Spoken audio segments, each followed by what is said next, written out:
So, Pokemon Sword and Shield's Isle of Armor DLC dropped. And what?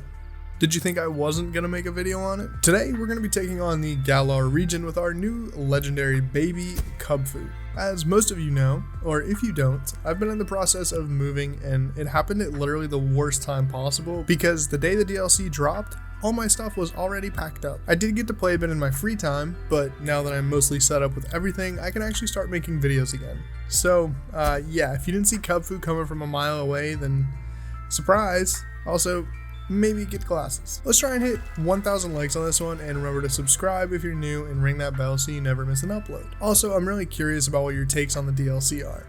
Personally, for $15, I really enjoyed it. I think it brought a lot of cool mons back, and I really like the new wild area. But at the risk of sounding like a bootlicking shill, I'll let you be the deciding factor. Anyways, before jumping into the run, we're going to take a look at Kubfu. Urshifu is so good, and I love it so much, but in the DLC you don't get to use much of its pre-evolved form, Kubfu. At least I didn't. I kind of blasted through to get to the end, but that's besides the point. Its stats are actually pretty good, with the most emphasis being on attack and speed. In terms of moves it learns, it's pretty much going to be using fighting type moves. There really aren't too many TMs or TRs we'll be experimenting with, but that's okay. Right off the bat, I think that most of our truly hard roadblocks will be Bead, and probably like Opal. Anybody who uses Fairy or Psychic, basically, since we don't really have a means to take him down right away. As far as rules go, we've only got two. No using items in battle, and win. So, of course this run starts out like any other. We picked a starter Pokemon, and it magically transforms from a Grookey to a Kubfu. I was stuck on a nickname, and so naturally I turned to my friends, who gave me this lovely name. Can somebody give me a Kubfu nickname, by chance? Fit Bear. I'm not joking. So, together with our new pal, Fit Bear? Yeah, close enough. It's time to take on the wonderful region of Galar. Our first battle with Hop goes swimmingly, of course, taking him down with only a couple rock smashes. Also, we managed to score an adamant Kubfu right off the bat, so odds really were in my favor. Jumping forward in time a bit, we take on Hop again, but he's not that much of a threat. My only worry was his Rookity, since it is a flying type, and I am a fighting type. Then we upgrade our Drip a bit, something we haven't done in a while, but just has to be mentioned. Then it's time to hit the wild area. There isn't much we're going to be doing here, but one thing I do really want to do is run over here and grab the leftovers. Immediately after doing that, we get gunned down by this Vikavolt and get sent all the way back to go. Finally, we hit the town, sign up for the gym challenge, picking our lucky number once again. By the way, I'm not sure anyone's ever figured out what this number stands for, but if you know, you know. Take down Team Yell for the first time with our expertly timed rock smashes, and begin the third Hop battle. He actually takes the first battle due to some not so favorable RNG, I guess. I'm honestly not too sure what went wrong in this one, but we come back with a vengeance and make quick work of him. This part here is absolutely hilarious to me. I came to this tree for one reason and one reason only. I wanted a Rost Berry for facing off against Kabu when my time eventually came. I normally shake the tree 3 times and I'm good, but on my third shake here, disaster struck. Out comes the Squavette, and no big deal, I take it down, it's whatever. But the one berry I lost was the Rost Berry. Literally my only reason for even coming and shaking this tree. I'm in absolute dismay, but as the Poketuber I am, I force myself to pull it together and continue trucking on. It's not long before we reach our first mega roadblock and are forced to grind up a bit. This battle with Bead was just so incredibly hard because I was just weak to everything he threw at me, and I had nothing to really retaliate with. It was a matter of how many times can he get away with murder before I can fire back at him. After like an hour of trying, increasing my level each time by 1, finally reaching level 19, I managed to break through and take him down. I relied on RNG a lot because I did use focus energy to get my boosted crit rate, and from there I just kind of proceeded to spam Aerial Ace and pray that I got lucky with my crit chances. So pushing through Bead, we jump onto Milo.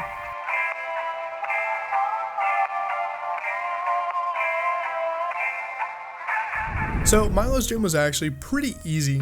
I mean, we had Aerial Ace, so it's kind of hard not to pull through. I immediately go for the big boy form since Milo only has 2 Moths. And we start off with a max Knuckle to get the boosts rolling in. We don't kill, but that's fine because we rinse and repeat, making our way to +2 attack and prep for Milo's Ace, and go for a max Airstream.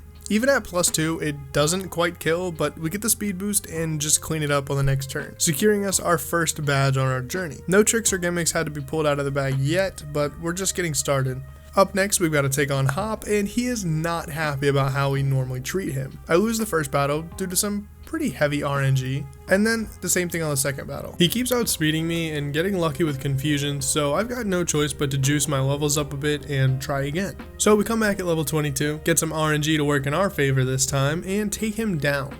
Not much happens on from here, so it's time to take it to Nessa.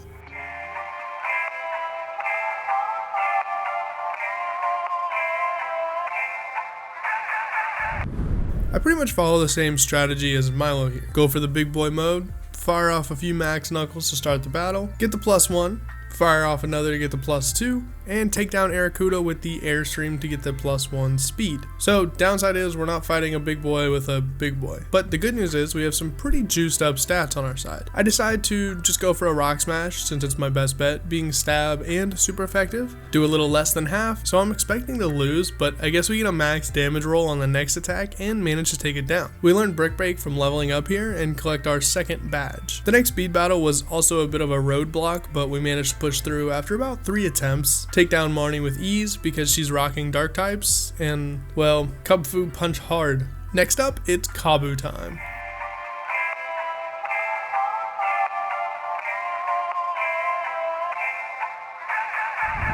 I'm not gonna lie, I was really worried here. Kabu is the bane of physical runs because he's got 3 fully evolved Pokemon and they like to burn you, so you're already at a disadvantage. But to add on to it, you're essentially hitting them about as hard as a wet noodle. This is why I wanted a Rostberry, but Squovet happened and I'm stubborn and lazy. So Kabu took about 5 or 6 tries. I'm ballparking because I just stopped taking notes after the second loss. Anyways, in the winning battle, we went in at level 32 and had to modify our strategy that we'd been using up to this point. I go for the focus energy first turn, since I'll need the power of crits to break through the burns. I decided to just go ahead and take down Ninetales with Brick Breaks after that, since I think bulking up will help me more out with Arcanine since it's a physical attacker. Kubfu's ability nullifies the Arcanine's Intimidate. I set up a bulk up, go for the Brick Break, get some nice damage off, go big boy mode, and hit Arcanine with a max knuckle to nab that attack boost. Out comes Centiskorch. It takes a max airstream, and living on just a thread, I managed to take down this large centipede to secure our third badge. Jumping forward in time, we arrive in the wonderful town of Stow-on-Side, beat Hop to a pulp and leave him on the gym stairs, and head on in to take on Alistar/B.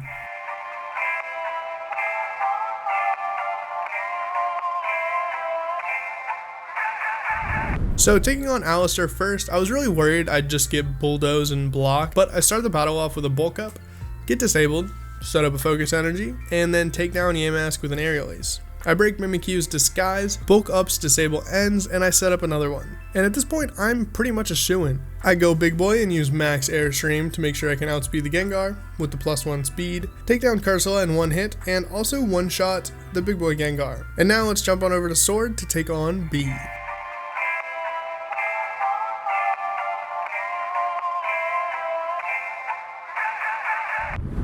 So, unlike Alistar, B was actually kind of a challenge. Her Hitmontop is always trouble, since it'll either counter you, and if you don't one-shot it, that'll destroy you, or since it's slow as molasses, it'll revenge you for double damage if you hit it. So, after about 4 attempts or so, we finally get lucky with RNG. We start the battle off with a bulk up, and luckily her Hitmontop goes for a counter, and since we didn't hit it, we're good. I go ahead and set up my second bulk up while she revenges for some pretty pitiful damage at this point. Following that, I go for the focus energy because you never know when a crit will come in clutch. After that, I actually greed for a third bulk up, putting me at +3 attack and +3 defense. After all that setup, it's time to sweep. So I aerial ace that Hitmontop, go big boy and max knuckle that Pangoro for another attack boost, take down Surfetched with a max airstream for a speed boost, and you guessed it, take down the big boy Machamp with ease to net us our sword badge. Proceeding on from there, I get absolutely destroyed by Bede so many times that I decide to go give EV training a try and get some attack EVs and levels.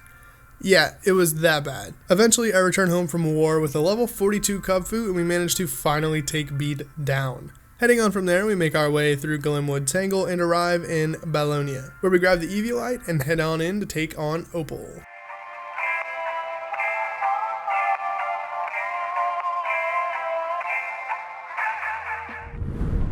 I was kind of worried heading into this battle versus Opal because, for one, I was afraid it would be Bead all over again. Unable to progress because I'm getting pounded by fairies. As you can see though, that really isn't the case. Going in, we have at least Ironhead on Kubfu, so we can get up some super effective hits. I go for the first turn bulk up to get my attack and defenses up, answer the questions right of course for some extra boosts, and go ahead and fire off an Ironhead which nearly KOs Opal's Wheezing. We finish it off the next turn, and then out comes Togekiss, which also goes down pretty smoothly. Mawile's Intimidate is nullified by Inner Focus, so we get to keep our attack and KO Mawile with a Brick Break to the face. Opal sends out her Ace, we both smash that big boy button, and I hit her with a Max Steel Spike to take her down. A lot easier of a battle than I expected, but honestly it was a welcome victory. From there we take on Hop once again, and head on up to Kirchester to take on Melanie.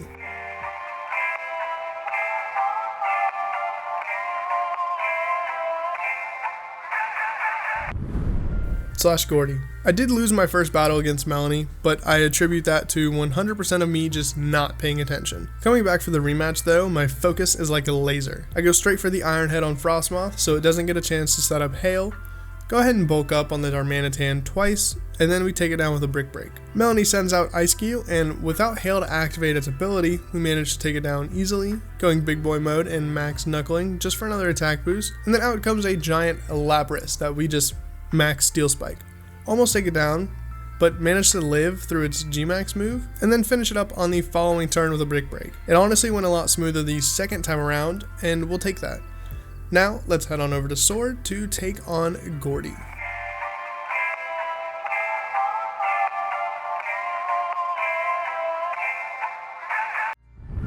Gordy was, well, as Gordy is. If you're a regular here on the channel, then you should already know how this one goes down. I immediately Ironhead the Barbarical because I know it's gimmick by now. It's gonna Shell Smash. So I pray to RNGesus and get the flinch, and then finished off the next turn with a Brick Break. Up next we have Stonejourner, so I decide to bulk up for the one time before taking it down with a Brick Break. Out comes Shuckle, which I decide to Max Steel Spike and take down in one hit. It was pretty nice, I'm not gonna lie, one-shotting a Shuckle like that. Anyways, out comes Gordy's Ace, which just gets a Max Knuckle to the face and goes down. Now, let's jump on over to Shield and take on Hop yet again. He beat me the first 2 times. I'll give him that, but the third time's a charm as we take him down yet again. We then take down Piers with ease. I mean, do I really even need to say anything about that battle? I pretty much just spammed a Brick Break and called it a day. Arriving at Raihan though, this one was difficult. So difficult that I again lost count at how many tries exactly it took to beat him, but I think it was around 3 or 4, so let's get into the one, shall we?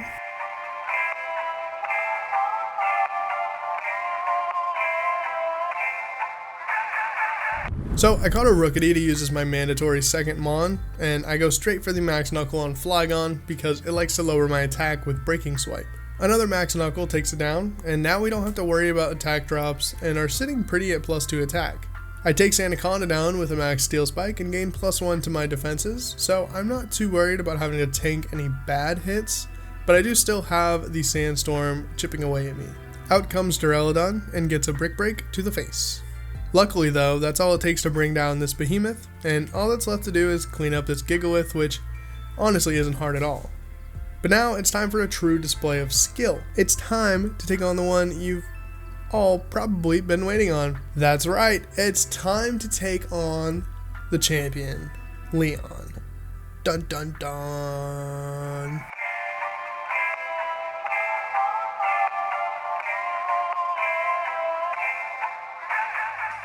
So, as per usual, Leon was a nightmare.